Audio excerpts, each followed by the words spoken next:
Buenos días, familia Vida en Plenitud. Qué bueno es poder estar con ustedes nuevamente.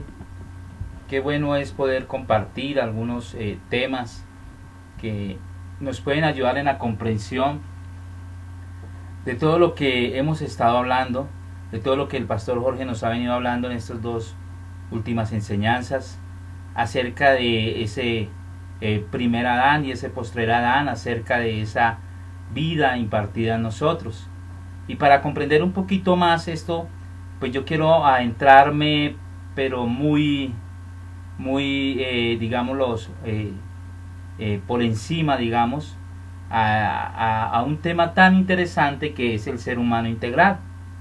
Y en la comprensión que tenemos ahora del ser humano integral, miramos al ser humano como un todo que consta de varias partes, como ese cuerpo que son muchas partes, pero que se complementan entre sí, que nos necesitamos unos de otros, que en el cuerpo es lo mismo, cada parte se necesita unas con otras y que por eso puede funcionar integralmente. Todas las partes del ser humano se necesitan definitivamente entre sí para funcionar adecuadamente, de acuerdo siempre al diseño divino.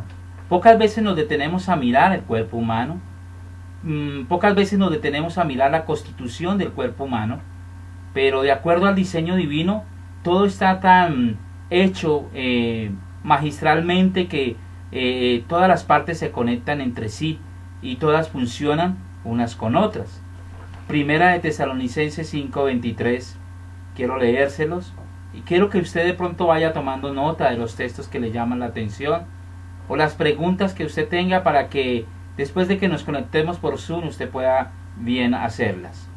Primera de Tesalonicenses 5:23 dice: y el mismo Dios de paz os santifique por completo, y todo vuestro ser, está hablando de una constitución de un ser, espíritu, alma y cuerpo, sea guardado irreprensible para la venida de nuestro Señor Jesucristo.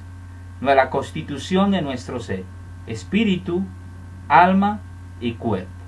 Y para esto necesitamos empezar a mirar algunas cosas que Dios nos dio en la constitución de ese ser. Y una de esas cosas que Dios nos da en la constitución del ser es la naturaleza. ¿Y qué es la naturaleza? La naturaleza es una fuerza que hace que los seres humanos realicen sus funciones o actividades y lleguen a ser lo que Dios quiere que sean, para cumplir un propósito y una asignación del Padre Eterno que Él nos ha dado a cada uno de nosotros. ¿Qué es más la naturaleza? La naturaleza es un motor interno, productor de actividad. Es algo que nos lleva a ser tal y como somos nosotros. Esa es la naturaleza. Por lo menos a un pez. A un pez usted no tiene que darle un curso para que aprenda a nadar. O a un perro usted no tiene que darle un curso para que aprenda a ladrar. Naturalmente ellos funcionan y se expresan de esa manera. Lo mismo las plantas, los árboles. Un árbol de manzana no va a producir plátanos. Naturalmente ellos expresan el fruto que tienen que expresar. Todo es parte de la naturaleza. La naturaleza es esa fuerza que hace que los seres humanos naturalmente realicen sus funciones o actividades o se expresen según el propósito que Dios y la asignación que Dios ha dado a cada uno de nosotros. Primera de Pedro 1:23 dice: siendo renacidos no de simiente corruptible, sino de incorruptible, por la palabra de Dios que vive y permanece en nosotros. La naturaleza se equipara mucho con la palabra simiente en la Biblia. Y cuando se equipara con la palabra simiente, muchas veces podemos ver que la naturaleza del ser humano es corrupta. Primera de Pedro 1:23, siendo renacidos, no de simiente corruptible, sino de incorruptible, por la palabra de Dios que vive y permanece para siempre. Entonces podemos ver aquí dos naturalezas, ¿no? Una naturaleza de maldad y una naturaleza moral de bien. Podemos ver aquí podemos equipararla con dos naturalezas, una espiritual y una moral, que se promueven según el estado de vida del ser humano, ya sea de maldad o de divinidad. Cuando hablo de moral es porque la moral puede ser buena y puede ser mala. Entonces precisamente también la nombro aquí, ¿no? Espiritual o moral. Pero recordando siempre que esa moral generalmente después de la caída de Adán es una naturaleza totalmente corruptible, una naturaleza de maldad. Según la Biblia nosotros podemos evidenciar 4 tipos de naturaleza.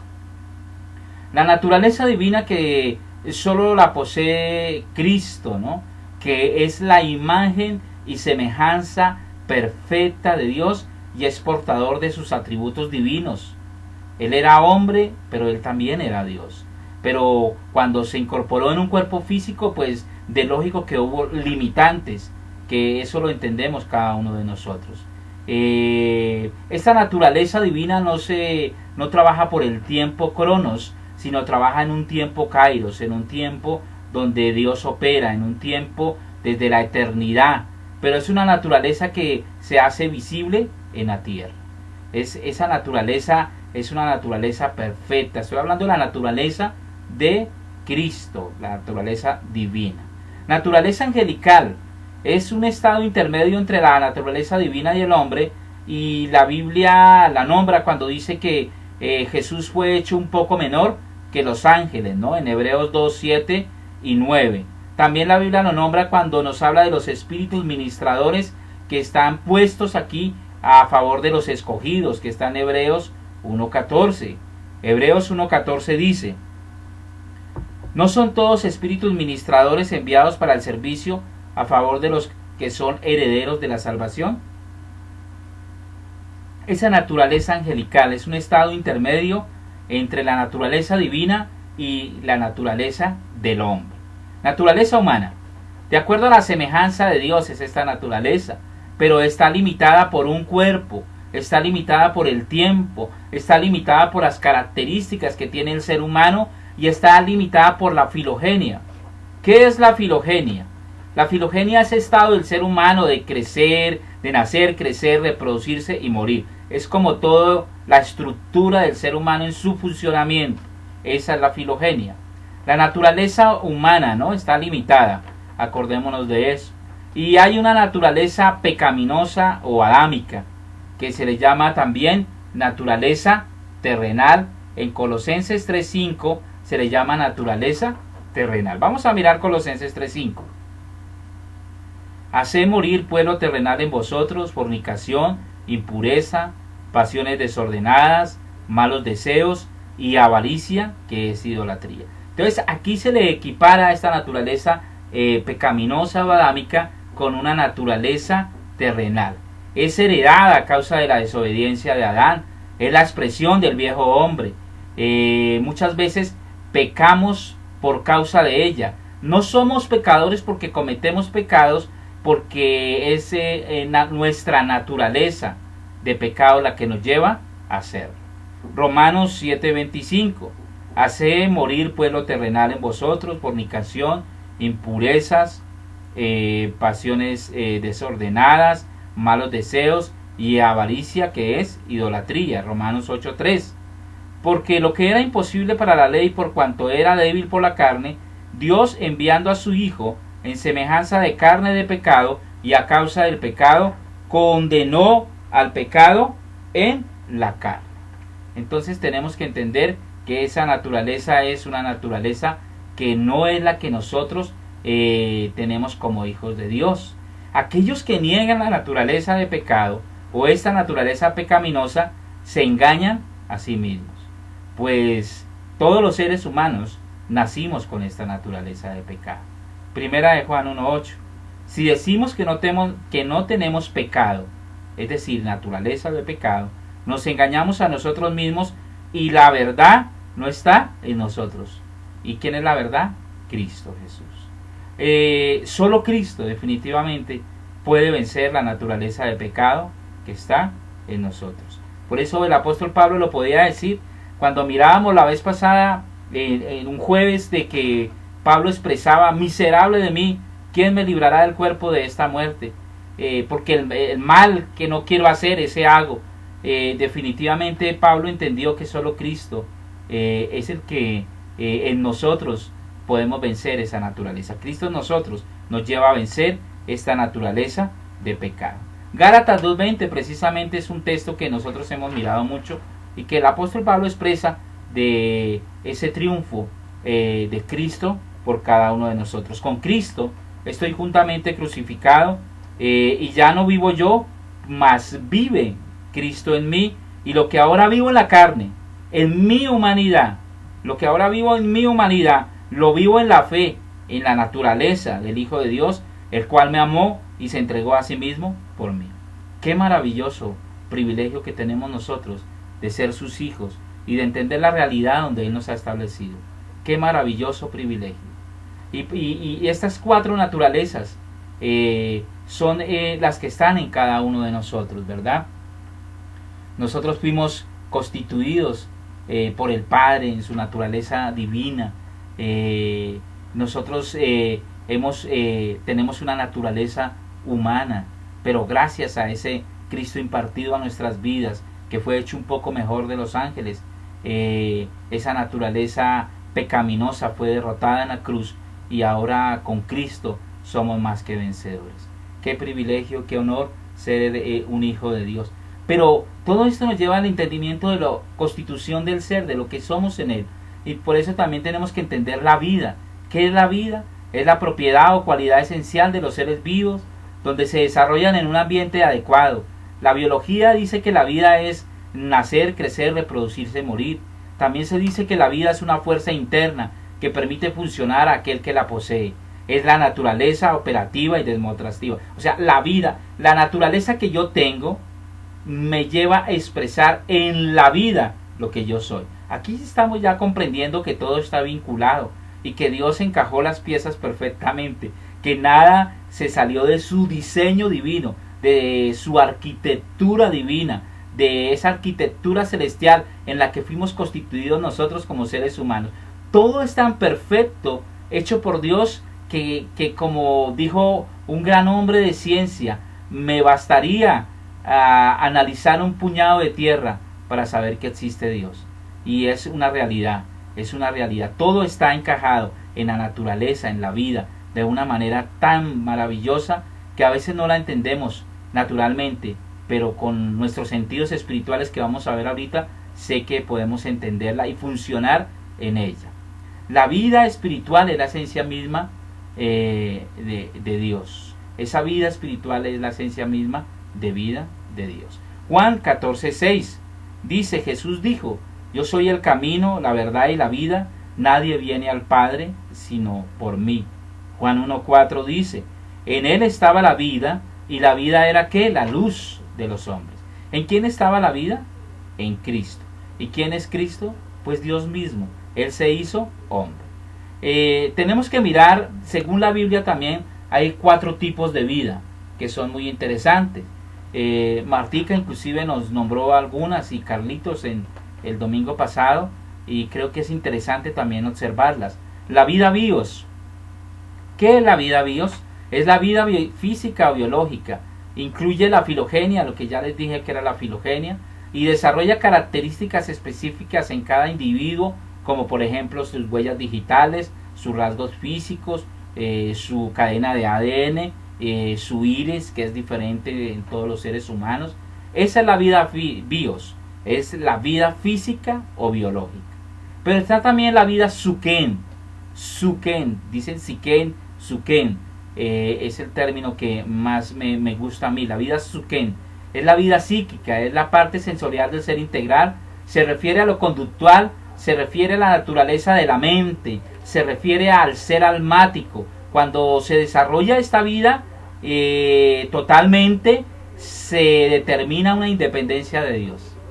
Por eso nosotros no podemos funcionar solo almáticamente o con nuestros vida psíquica o con nuestra vida conductual o con nuestra vida sensorial, porque nos volveríamos personas, ojo, independientes totales de Dios. Se vive por sus propios deseos en esta vida suken, lo que yo deseo, lo que yo, el propio yo, el ego, lo que yo quiero, ¿no?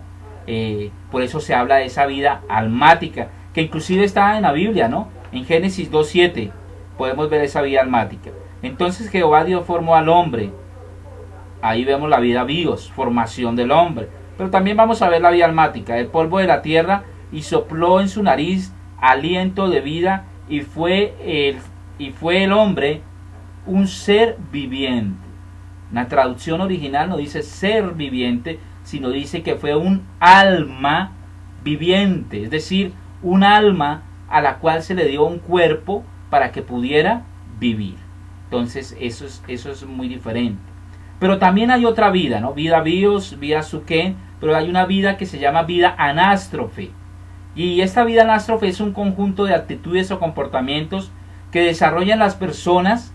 También se dice que es un estilo de vida que satisface las necesidades emocionales de conformarse a la cultura presente, es decir, vivir por medio de las modas, querer ser como la moda me dice, por medio de ideologías, por medio de vivir como me impone la sociedad y muchas veces como me imponen los mismos medios que me rodean, el mismo mundo, el mismo cosmos. Muchos de estas de los que funcionan en esta vida tienen principios contrarios a los principios bíblicos, tienen ideas contrarias a los principios bíblicos. Se le llama en muchos textos bíblicos una vana manera de vivir, y eso lo podemos ver en Primera de Pedro 1:15, sino como aquel que os llamó es santo, sé también vosotros santos en toda vuestra manera de vivir. Sé vosotros santos en toda vuestra manera. Por eso se le llama a esta vida anástrofe manera de vivir. Primera de Pedro 1:15. Pero también está en Primera de Pedro 1:18. Sabiendo que fuiste rescatados de vuestra vana manera de vivir. Vana manera de vivir. No solo manera de vivir, sino vana manera de vivir. Se le llama a esta vida anástrofe. Fuiste rescatados de vuestra vana de vivir, la cual recibiste de vuestros padres, no con cosas corruptibles como oro y plata. También en Efesios se le llama pasada manera de vivir. Esta vida me llama mucho la atención porque podemos caer muy fácilmente en ella. ¿Por qué? Porque es la vida que nos muestra la sociedad, es la vida que nos muestra los medios, es la vida que nos muestra la moda, es la vida que nos están enseñando en los colegios a través de el género, la identidad de género. Es la vida que nos quieren imponer muchas veces. Entonces por eso me llama mucho la atención, y nosotros como hijos de Dios, a través del Espíritu Santo, tenemos que tener la iluminación necesaria para no funcionar en esta clase de vida. Esta vida no nos corresponde a nosotros. Nosotros no vivimos como el mundo quiere que vivamos, sino como Dios quiere que nosotros vivamos. Efesios 4:22 se le llama pasada manera de vivir. En cuanto a la pasada manera de vivir, despojados del viejo hombre, porque está viciado conforme a los deseos engañosos. Despojados del viejo hombre que está viciado conforme a los deseos engañosos. Pasada manera de vivir. Pablo le tiene otro nombre, y es la conformación de este siglo. Solo estoy mirando como la palabra clave con que está en estos textos bíblicos. Romanos 12:2.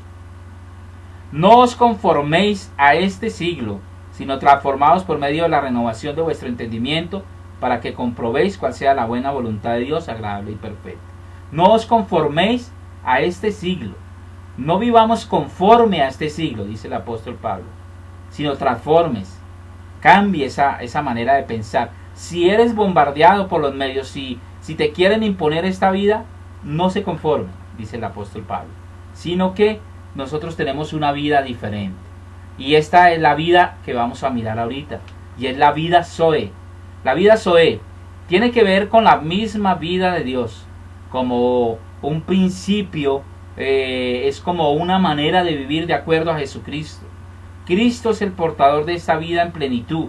Él es la vida eterna. Que la vida eterna ya sabemos que no es algo, sino que es alguien, que es Cristo mismo. Es un estado espiritual que está ligado al eterno propósito de Dios. Ese concepto me gusta muchísimo, porque mucha gente se conforma con decir que es un estado espiritual total, absoluto, pero hasta ahí llega. Y esto va mucho más allá, está ligado al eterno propósito de Dios. Ya leímos en Juan 1.4, ¿no?, que nos hablaba precisamente de la vida. ¿Y quién es la vida? La vida es el mismo Jesucristo, ¿no? Juan 1.4, vamos a leerlo nuevamente. En él estaba la vida, dice. ¿En quién? En Jesús estaba la vida. Y la vida era la luz de los hombres. Dice que Cristo es la fuente absoluta de esta vida y que por su impartición en nosotros tenemos esta clase de vida. Y entonces ya tenemos, ¿no?, naturaleza y vida.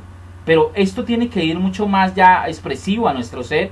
Y ahí es cuando nuestros sentidos tienen que conformarse a la imagen y semejanza del Padre, a la imagen y semejanza de Dios en nosotros. Y los sentidos son la facultad mediante la cual el hombre puede percibir la impresión de las cosas exteriores. El sentido es esa cualidad que a mí me permite conocer todo lo que está en mi entorno. Eso es lo que hacen los sentidos, a través del oído, de la vista, del olfato, del gusto, del tacto, del palpar. Esos 5 sentidos que nos fueron dados para expresarnos, ¿no? Y a través de esos sentidos nosotros tenemos que operar con esos sentidos de acuerdo al diseño de Dios. Entonces esos sentidos fueron dados por Dios al hombre para expresar también todo lo que Él nos ha depositado en nosotros. Y eso lo debemos entender. Por eso si nos falta un sentido, ya falta algo vital en nosotros. Por eso es que estamos hablando de un ser humano íntegro, integral, completo, que no le falta nada, con toda su naturaleza, con toda la vida, pero también con la expresión en cada uno de estos sentidos. Y por eso Dios nos da una conciencia, ¿no? Y esta conciencia es la que determina el ingreso de cosas buenas y cosas malas, muchas veces a través de los sentidos. Cada sentido se ubica en un órgano determinado, ¿no? Así como les dije, en la nariz, en la lengua, en los ojos, en el oído, en la piel, donde sea, en las manos, en el tacto. Al entender esto, nos damos cuenta que el humano recién nacido trae el espíritu muerto, pero por la fe en Cristo el espíritu cobra vida y al hacerlo despierta nuestros sentidos espirituales. Si nosotros funcionamos con nuestros sentidos naturales, difícilmente vamos a poder crecer en la vida de Cristo en nosotros. Tenemos que ser una generación de hijos que entienden que ahora sus sentidos que estaban muertos fueron transformados en Cristo en sentidos espirituales, y que ahora estos sentidos espirituales transformados son los que nos ayudan a conocer lo que el Espíritu transfiere a nuestro ser para vivir conforme al diseño de Dios. Miremos estos sentidos en Primera de Juan 1-4. Lo que era desde el principio. Aquí está el funcionamiento de los sentidos, ¿no? Lo que hemos oído, lo que hemos visto con nuestros ojos, lo que hemos contemplado y palparon nuestras manos tocante al verbo de vida, porque la vida fue manifestada y la hemos visto y testificamos y os anunciamos la vida eterna, la cual estaba con el Padre y se nos manifestó. Lo que hemos visto y oído, eso os anunciamos, para que también vosotros tengáis comunión con nosotros, y nuestra comunión verdaderamente es con el Padre y con su Hijo Jesucristo. Estas cosas os escribo para que vuestro gozo sea cumplido. Los sentidos nos llevan, los sentidos espirituales nos llevan a tener una comunión. Los sentidos espirituales nos ayudan a entender lo que el Padre quiere decirnos.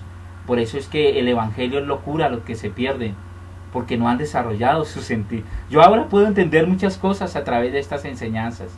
Yo ahora puedo entender, gracias a lo que he recibido en Rhema University, porque este es un tema de Rhema University, del doctor Marcelo Telles, que nos ha impartido. Y gracias a esto he podido entender muchas realidades en mi vida que no entendía antes. y esas realidades me llevan a crecer, a ser edificado, a ser formado a la estatura, a la plenitud del varón perfecto. Entonces tenemos que entender que estos sentidos espirituales son metafóricos o son una manera de poder evidenciar algo espiritual, algo celestial o algo divino. No significa que, y esto debemos entenderlo, que con este oído yo voy a oír la voz de Dios. Quiero que me entiendan. Son metafóricos en el sentido de que vamos a ver cómo realmente funcionan estos sentidos en el ser humano. Y eso es muy, pero para mí es muy interesante. Segunda de Corintios 11:13. Pero me temo que como la serpiente con su astucia engañó a Eva, vuestros sentidos sean de alguna manera extraviados de la sincera fidelidad a Cristo. Por eso muchos crean una doctrina, por eso muchos crean una denominación, porque oyeron, porque vieron, porque no han entendido la realidad de los sentidos espirituales que son los que tenemos desarrollados los hijos de Dios. Nosotros nacimos con los sentidos naturales, pero estos se van renovando, se van transformando a medida que la vida de Cristo crece en cada uno de nosotros. Y quiero darles como a entender algo que de pronto está en las Escrituras, pero que muchas veces no detallamos, ¿no? Y los sentidos naturales, en dónde está ubicado el sentido espiritual. Entonces vamos a mirar el sentido del oído, ¿sí? Dice que el sentido del oído natural es el que tenemos, ya sabemos, nuestras orejitas, pero que el sentido del oído espiritual es en el corazón. El sentido de la vista, pero que el sentido espiritual está en el entendimiento. El sentido del olfato, pero que el sentido espiritual está en la mente y en el discernimiento. El sentido del gusto, pero ese está en el oído espiritual que Dios nos ha dado para oír su voz. Y el sentido del tacto, que está en la fe que cada uno tenemos y desarrollamos como hijos de Dios. Hebreos 5:14 dice: pero el alimento sólido es para los que han alcanzado madurez, para los que por el uso tienen los sentidos ejercitados en el discernimiento del bien y del mal. Para los que han ejercitado esos sentidos espirituales, para los que están funcionando con esos sentidos desarrollados espirituales. Y ya leímos 2 de Corintios 11:3, me temo como la serpiente con su astucia engañó a Eva, vuestros sentidos sean de alguna manera extraviados de la sincera fidelidad a Cristo. Si nosotros queremos en nuestra vida espiritual querer funcionar con nuestros sentidos naturales, cometeremos el más grave error en nosotros, en nuestras vidas, y por eso algunos erran en el camino, algunos se desvían de la verdad. No estoy diciendo que se pierden, no, pero entonces tienen distracción, cambian el rumbo, se estanca la edificación, se estanca el proceso de formación en ellos. Muchas cosas pueden suceder. ¿Por qué? Porque se han dejado extraviar por esos sentidos naturales. Nosotros somos una generación de hijos que tienen que funcionar a plenitud con sus sentidos espirituales, que nos llevan a la comprensión de la realidad de lo que somos en Cristo Jesús. Pero todo esto es extraordinario. Pero ahora sí entramos a la parte que el pastor nos ha venido compartiendo. O sea, todo esto va encadenado, por eso lo dije, ser humano integral. Y ahora viene el hombre, ¿no? ¿Qué se define el hombre? El hombre se define como un proyecto divino que se desarrolla en la tierra y se proyecta hacia un destino eterno. El hombre es un proyecto divino, es una creación divina de Dios que se desarrolla en la tierra, pero que se proyecta en un destino eterno, en un propósito eterno. Y podemos mirar al hombre desde su creación, y eso es muy interesante. Y desde su creación el hombre está formado por los dos Adanes, ¿no? El primer Adán, que hablaba el pastor Jorge, y el postrer Adán. Pero ese primer Adán yo lo voy a dividir en dos, porque me llama mucho la atención. El primer Adán, que era, el primer Adán es el hombre hecho a imagen y semejanza de Dios, con características espirituales, pero que también tenía una sensibilidad y sentidos humanos, que le daba hambre, que sintió la necesidad de una compañía. Por eso Dios le da a Eva, ¿sí? Tenía sensibilidad en su ser. Ese primer Adán era el hombre en la perfección de Dios, ¿no? Pero ahí ese Adán caído, ese segundo Adán, si yo lo puedo llamar, porque el postrer Adán es muy diferente. Segundo Adán, desde este punto de vista lo voy a nombrar así, espero que me entiendan. Y es el Adán caído, el hombre que después de la caída o muerte espiritual tiene que prácticamente seguir dos caminos, ¿no? Naturalmente, el bueno o el malo, y trae unas consecuencias tremendas para él y para la humanidad. Ya está en un estado de muerte, está en un estado donde tiene que hacer una serie de cosas para poder vivir, cosas que antes no tenía que hacer, donde la muerte llega al ser humano por culpa de él. Ese Adán caído, no solo como representante de la humanidad lo sufrió él, sino que trajo consecuencia a todos nosotros, ¿no? Por haber roto ese pacto en Edén, por haber equivocado, por haber desobedecido lo que Dios le había mandado, ¿no? Y en este mundo estamos llenos de Adanes caídos, porque todos nacimos en este estado espiritual muerto. Todos Adán caídos. Y usted puede ver hombres que son exitosos, hombres que son buenos con sus esposas, con sus hijos, hombres que tienen una vida extraordinaria, educados, buenas personas, buenos modales, respetuosos, tal vez menos groseros, si así puedo decirlo, que los mismos hijos de Dios, hombres que usted diría, wow, este es un hombre de Dios, pero quiero decirles que en su estado espiritual están muertos. Es lo mismo, y desafortunadamente nosotros no tenemos el rasero para medir, pero es lo mismo aquel que roba, aquel que secuestra, aquel que mata, aquel que viola, a ese hombre educado que no ha sido recreado su espíritu, que no ha sido transformado en Cristo Jesús. Ante los ojos de Dios es igual, es un Adán caído. Pero buenas noticias vienen ahora, porque viene el postrer Adán.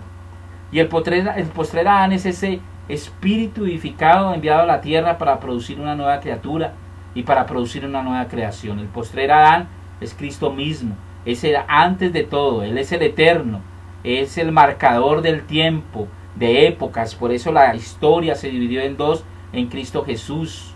Es el que da sentido a nuestra vida, es el que nos entregó todas las riquezas de su gloria para que seamos nosotros conformes a la imagen de Él mismo.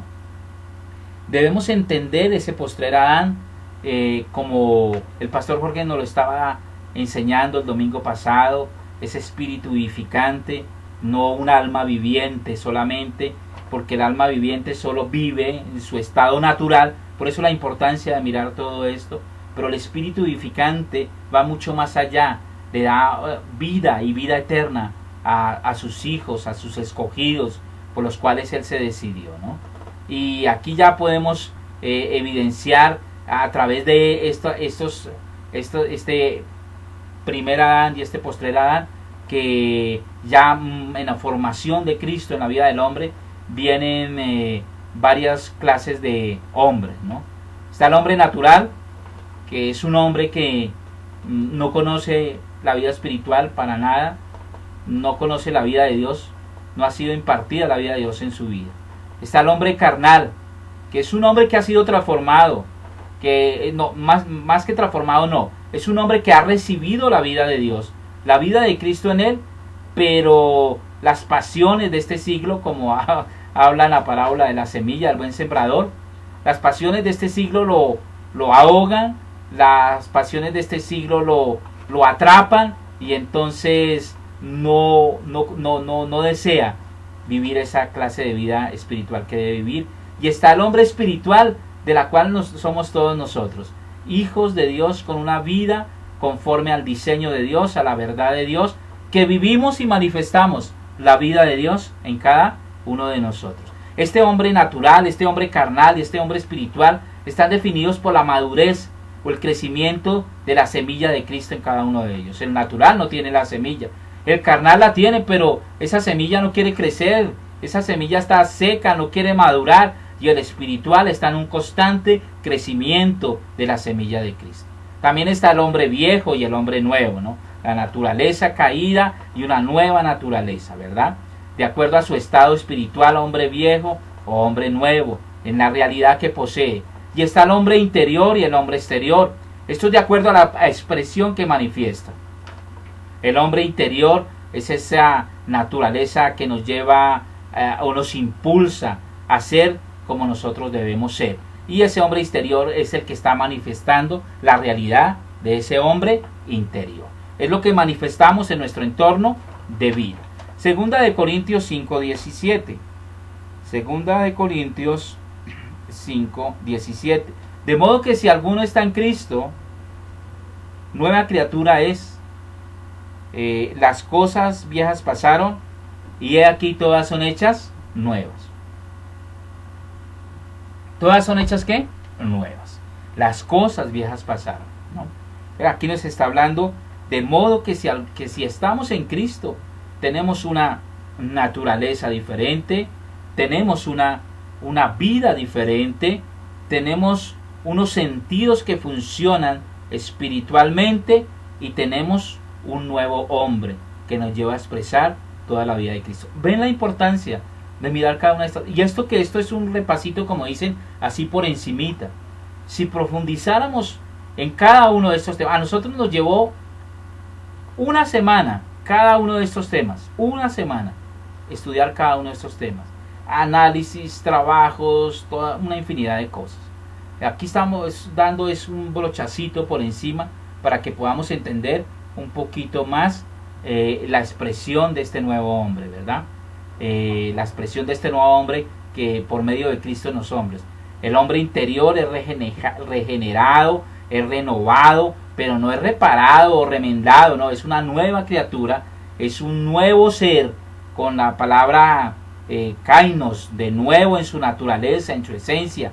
Entonces somos nuevos totalmente, adquiriendo esas características de ese nuevo ser. Ahora miremos constitución y funcionalidad de todo nuestro ser. Es importante conocer cómo fuimos diseñados realmente, ¿no? Y ya lo vimos, ¿no? En Primera de Tesalonicenses 5:23, y el mismo Dios de paz os santifique por completo, y todo vuestro ser, espíritu, alma y cuerpo sea guardado irreprensible para la venida de nuestro Señor Jesucristo. Espíritu, alma y cuerpo. Todos trabajan en una unidad, son íntegros, pero sus partes se pueden distinguir entre sí, ¿no? Hebreos 4:12, que es también importante que lo miremos, porque la palabra de Dios es viva y eficaz y más cortante que toda espada de dos filos, y penetra hasta partir el alma y el espíritu, las coyunturas y los tuétanos, y discierne los pensamientos y las intenciones del corazón. Porque la palabra de Dios es viva y eficaz. Pero lo interesante es mirar aquí las tres partes, ¿no? Y penetra hasta partir el alma, una parte, el espíritu, otra parte, las coyunturas y los tuétanos, que son partes del cuerpo humano. Entonces, es espíritu, alma y cuerpo. Ahí lo podemos evidenciar también. Espíritu que está conformado también por tres partes, ¿no? El espíritu que tiene comunión, el espíritu que tiene una conciencia y el espíritu que tiene una intuición. El alma también tiene tres partes, esto es muy interesante. Tiene voluntad, intelecto y emociones. Y el cuerpo, que es toda la estructura orgánica que posee el ser humano. El espíritu funciona con intuición. ¿Qué es la intuición? La intuición es aquella parte del ser humano que se opone a la razón y que nos muestra la realidad de lo que viene del espíritu. La intuición es aquello que sabe lo que le conviene porque el espíritu se lo revela. La intuición es como una fuerza que tú puedes entender que es tu espíritu que te está hablando y te está dando a conocer cosas, o te está diciendo cómo debes hacer las cosas, o te está mostrando una realidad espiritual. Por eso la importancia de nuestros sentidos espirituales. Dicen que la intuición también es el lugar donde ocurre la enseñanza de la misma unción. La unción nos lleva a conocer esa verdadera intuición que tenemos cada uno de nosotros como hijos de Dios. La comunión. La comunión es aquella comunicación que tenemos abierta, libre con el mundo espiritual. Funciona de espíritu a espíritu. Nos ayuda a adorar a Dios de una manera verdadera, en espíritu y en verdad. Nos ayuda a asociarnos con el Padre eterno, con una realidad como debe ser, ¿verdad? La comunión, común unión, es la que nos lleva a tener una comunión permanente con nuestro Padre eterno. Primera de Corintios 2:9. Antes bien, como está escrito, cosas que ojo no vio, ni oído oyó, ni han subido al corazón del hombre, son las que Dios ha preparado para los que le aman. Por eso la necesidad de esos sentidos espirituales. Cosas que ojo no vio, cosas que a veces no entendemos con la realidad de nuestros sentidos naturales, sino con nuestros sentidos espirituales, ¿verdad? Entonces, esta intuición nos ayuda en esta parte también. Y la conciencia, ¿no? La conciencia que siempre nos la han mostrado como un diablito acá y un angelito acá, y como que uno nos dice no lo hagas y el otro sí lo hagas, y el otro como que nos corrige, y es precisamente eso. Lo muestran de una manera folclórica, pero es la realidad de la conciencia la que corrige y nos confronta realmente, ¿verdad? La conciencia es la que nos dice si estamos funcionando muchas veces bien o mal. La conciencia es como un puente entre el alma y el espíritu. La conciencia como que, bueno, pilas, está uniendo el alma del espíritu ahí. Entonces la conciencia es la que nos lleva a conectarnos de una u otra manera.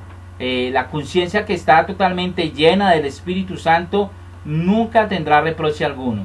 Los hijos de Dios que tienen una conciencia conforme a la verdad de Cristo, conforme al diseño de Dios, en sus vidas nunca tendrán reproche alguno, nunca se condenarán a ellos mismos. Por eso ya nos condenamos, porque tenemos una conciencia limpia, una conciencia transparente. Hechos 23:1. Entonces Pablo, mirando fijamente al concilio, dijo: varones hermanos, yo con toda buena conciencia he vivido delante de Dios hasta el día de hoy.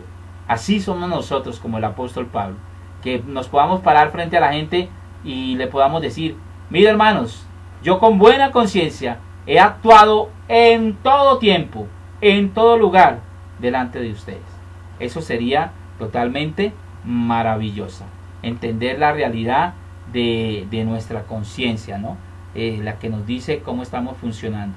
Y el alma funciona con pensamientos, ¿verdad?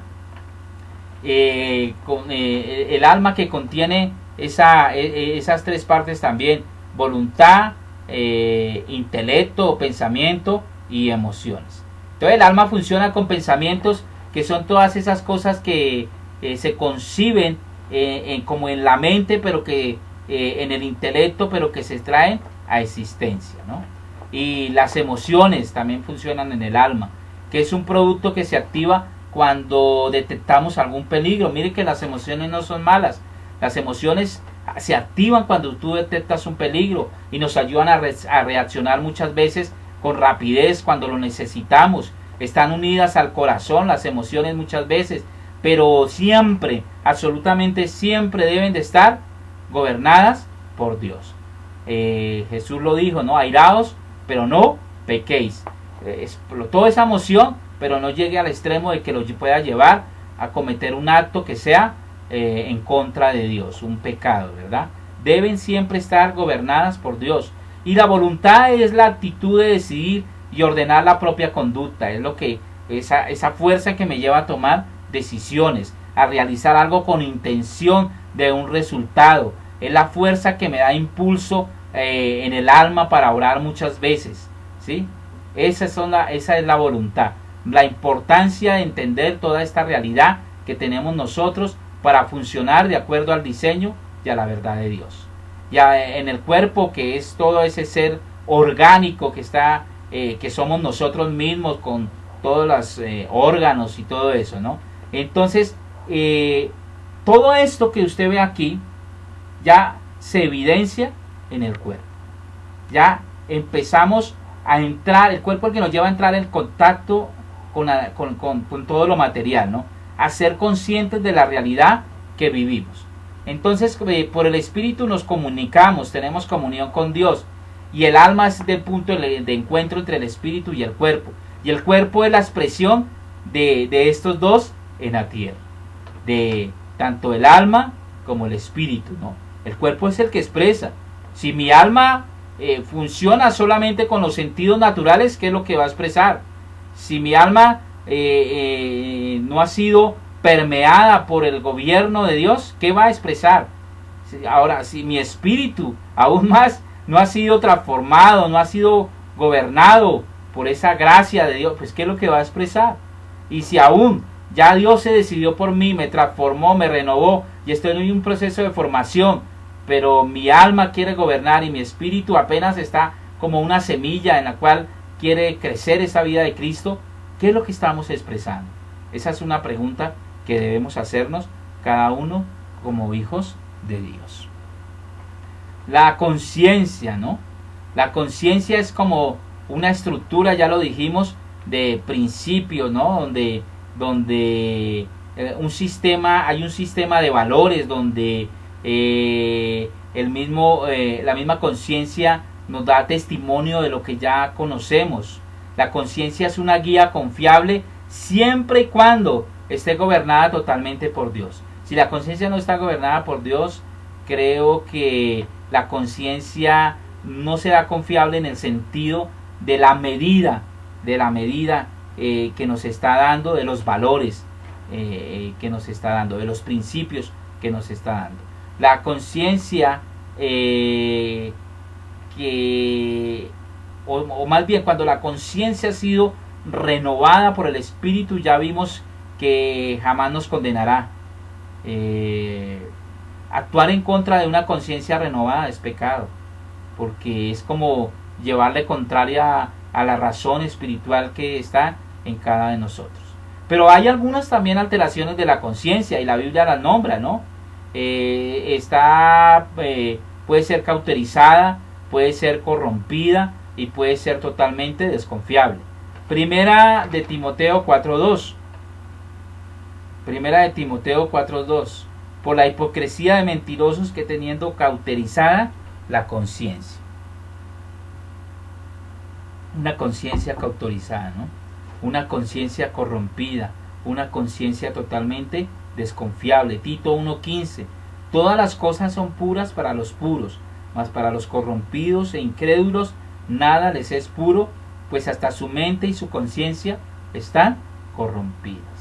Una conciencia totalmente contraria al diseño de Dios. Y la conciencia a raíz de esto sufre varios procesos, ¿no? Y hay como varias clases de conciencia. Está la conciencia mala, que es la que ignora totalmente a Dios, busca placeres externos para satisfacerse. Está la buena conciencia, que es la que está atenta a Dios y se edifica para cumplir el propósito del Padre Eterno. Está una conciencia débil, que es la que se está edificando en Dios, pero se deja influenciar por cosas externas. Tiene que luchar para prevalecer, para vencer, para salir adelante. Y está una conciencia cauterizada, que es una conciencia que gusta de la vida, de la fe, pero es gente que no quiere crecer, que no quiere avanzar, que muchas veces retrocede en la fe y se estancaron en la edificación. Ahora, aparte de la conciencia, tenemos que mirar el corazón, pero cuando la Biblia habla del corazón no habla del músculo físico como tal, no lo hace en ese sentido biológico. La Biblia dice que el corazón es la fuente de toda actividad mental y moral del hombre, es el asiento de la vida física y moral, es el asiento de las percepciones espirituales del hombre. El corazón conecta tres dimensiones, que es el espíritu, el alma y el proceder del ser humano. Del corazón puede salir siempre las buenas y las malas intenciones. Marcos 7:21. Porque de dentro del corazón de los hombres salen los malos pensamientos, los adulterios, las fornicaciones y los homicidios. De dentro, no del músculo físico, sino de dentro de ese asiento del alma, ¿no? Por eso dice que de ahí pueden salir las buenas y las malas intenciones. La conciencia y el corazón deben de estar siempre gobernadas totalmente por Cristo para poder cumplir totalmente con su propósito eterno. El corazón es como una senda, de modo que la vida Zoé dentro de nuestro espíritu deberá pasar por nuestro corazón. Es como un camino, como un hilo conductor y fluir hacia afuera. Hay 4 partes que conforman el corazón: la mente, la voluntad, las emociones y la conciencia. Y todas están radicadas ahí. Aún tienen, cada una de ellas están con sus textos bíblicos. Entonces esto viene así. Cuando alguien, un ejemplo, ¿no? Cuando alguien escucha el Evangelio, se percibe en esa persona instantáneamente la tristeza de su pecado y la dulzura del amor de Dios. Esto hace que la emoción sea conmovida, de todo el ser humano estructural, ¿no? Sea conmovida, su conciencia sea confrontada, la mente se arrepienta, su voluntad tome la decisión de creer. Sucede que esta persona está siendo salvada y santificada por causa de la entrada de la vida de Dios a través de su corazón y la invasión total de todo su ser. Todo el espíritu permeando todo nuestro ser. Esto es evidencia de realmente de toda esa estructura maravillosa que Dios ha hecho en los hijos. Es una estructura hermosa que Dios ha hecho al ser humano. Y aquí ya nos lleva a entender Cristo a través de todas las edades revelado, ¿no? Aquí nos lleva a entender realmente quién es Cristo en nosotros. Cuando entendemos naturaleza, cuando entendemos vida, cuando entendemos los sentidos, cuando entendemos quién es el hombre realmente, cuando entendemos nuestra conciencia, nuestro corazón, cuando entendemos el ser humano en su estructura, cuerpo, alma y espíritu, podemos entender la realidad de Cristo en nosotros. Cristo a través de todos los siglos, de todas las edades, Cristo visto en toda la Biblia. Cuando usted mira a Cristo, usted lo puede ver en toda la Escritura, desde Génesis hasta Apocalipsis. Cristo es el hilo conductor que atraviesa toda la Escritura. Efesios 1:23 dice, el cual es su cuerpo, la plenitud de aquel que lo llena todo. Cristo es el corazón del Antiguo Testamento y es el alma del Nuevo Testamento. Es el hilo que atraviesa, que se evidencia en toda la Biblia. Entonces, Cristo es el alfa, la omega. Cristo es el primero y el último. Es el principio y el fin. La Escritura lo revela, que Él es el todo en todo. En el Antiguo Testamento, cuando habla de la ley y los profetas, que es la preparación o la revelación de Cristo, digamos más bien la revelación de Cristo, los profetas, que es la preparación para Cristo, en los evangelios que vemos ya su manifestación, en las epístolas que vemos la realización de Cristo, y en el Apocalipsis que vemos su culminación y su glorificación. Cristo es evidenciado en toda la Escritura, en sombras, tipos, figuras. Cristo es el misterio de que se habla muchas veces y que el apóstol Pablo lo expone como un misterio, ¿no? Cristo es la obra consumada del Padre para la humanidad. Podemos ver a Cristo en símbolos, figuras, en cosas, en eventos, en lugares, en leyes, en oficios, en animales, en metales. Nosotros podemos encontrar la expresión de Cristo en cada palabra que podemos ver en la Escritura. Todo ese misterio está en cumplimiento en esa obra de Cristo. Cristo es revelado, Cristo camina en una realidad eterna, ¿verdad? Se evidenció en nosotros cuando se encarnó, cuando se manifestó el verbo hecho carne, ¿verdad? Ese Dios que a pesar de que se humanizó, no dejó de ser Dios. Él tenía esas dos naturalezas, pero limitado por un cuerpo físico, limitado por una naturaleza humana que le fue permitido poder evidenciar, pero que era necesario que se hiciese para evidenciar toda la obra del Padre a cada uno de sus hijos. Cuando entendemos esa realidad de Cristo, vemos a la iglesia, la fundación de la iglesia, que es la iglesia, que somos nosotros, que somos el cuerpo de Cristo, que la iglesia no es un edificio, que la iglesia no es una denominación, que la iglesia no es un concilio humano, no, la iglesia es mucho más, es una asamblea, como la misma palabra eclesía lo dice, que es una asamblea, una convocatoria de los santos en luz. Pero para lograr esto, ese Cristo que vimos allí tuvo que expresar en la cruz del Calvario: consumado es. ¿Y qué es consumado? Consumado es del griego teleos, que es acabado, una obra terminada, una deuda pagada, una cuenta extinguida. Es algo que es ejecutado y satisfecho, finalizado en un orden divino, dice. Eso es lo que tenemos que entender nosotros como hijos de Dios. La realidad del Espíritu Santo en nosotros, lo que Él hace en nuestras vidas, ese nuevo hombre, esa nueva criatura, esa nueva creación que somos todos nosotros. Soy parte de una iglesia universal, formada por todos los que tienen una comunión con Jesucristo, no con limitantes de una religión, no con limitantes de una denominación, no, eso lo creó el hombre. Yo soy parte de una iglesia universal, de todos los que tienen una comunión verdadera con el Padre Eterno. Pero también soy parte de una iglesia local donde debo cumplir con el propósito de Dios, donde debo cumplir con una asignación manifestada, donde debo evidenciar, donde debo manifestar la vida de Cristo que está en mí. Así que, mis amados, yo los animo para que sigamos adelante. Somos espíritus vivificantes, no almas vivientes, espíritus vivificados por ese postrer Adán, espíritu vivificante. ¿Para qué? Para que nosotros podamos también compartir de ese espíritu vivificante que hay en nosotros a muchas otras personas que nos rodean, evidenciar esa vida de Cristo, evidenciar la realidad de Dios. Oh, que Dios nos ayude en todo este entendimiento de la obra del Espíritu también en nosotros, que nos dé, que entendamos que el Espíritu nos guía a toda verdad, que entendamos que a través de nuestros sentidos espirituales nosotros podemos evidenciar toda la vida del Espíritu, toda la vida de Dios, y que al evidenciarla vamos en un crecimiento y en una formación, no para ser egoístas, que nosotros mismos seamos siempre grandes y mejores, no, para que llevemos a otros a ese crecimiento también, a esa formación en Cristo. Así que, mis amados, los animo en Cristo Jesús para que seamos manifestadores de su gracia. Muchas gracias, amados, y bendecidos en Cristo.